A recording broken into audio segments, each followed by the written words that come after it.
Hello friends, कैसे हैं आप सब। काशी किचन में आपका स्वागत है। आज हम मसाला दाल बनाएंगे जो खाने में बहुत अच्छा लगता है। तो बनाना शुरू करते हैं। गैस पर कुकर रखे हैं।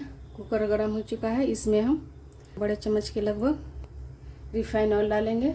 2 चम्मच घी डालेंगे। जीरा डालेंगे। तेज़पात डालेंगे। जीरा तेज़पात को भूनने देंगे। जीरा तेज़पात भुना गया है।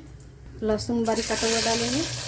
बारीक कटा हुआ अदरक डालेंगे और हरा मिर्च डालेंगे। इन सब को भून लेंगे। अब इसमें हम बारीक कटा हुआ प्याज डाल देते हैं। प्याज को हम डालकर भून लेंगे। देखिए प्याज भुना गया है। टमाटर कटा हुआ डाल देते हैं। टमाटर को भी अच्छे से भून लेंगे। अब इसमें कुछ सूखे मसाले डाल देते हैं। धनिया और जीरा पाउडर डाल देते हैं। हल्दी पाउडर, कश्मीरी लाल मिर्च पाउडर डाल देते हैं। चने के दाल को 1 घंटे के लिए हम पानी में भिगो दिए थे। देखिए अच्छे से फूल गया है। अब चने की दाल डाल देते हैं और अच्छे से मिला लेते हैं। तो दाल को भूनेंगे। इसमें स्वाद अनुसार नमक डालेंगे। दाल में पानी डालेंगे। अच्छे से मिला लेते हैं। इसमें हम 1 छोटी चम्मच के लगभग गरम मसाला पाउडर डाल देते हैं और अच्छे से मिला लेते हैं।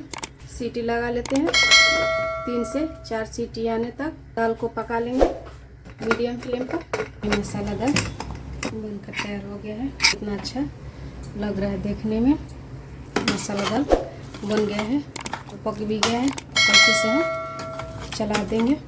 तो इसमें हम थोड़ा सा धनिया डाल देते हैं और अच्छे से मिला देते हैं।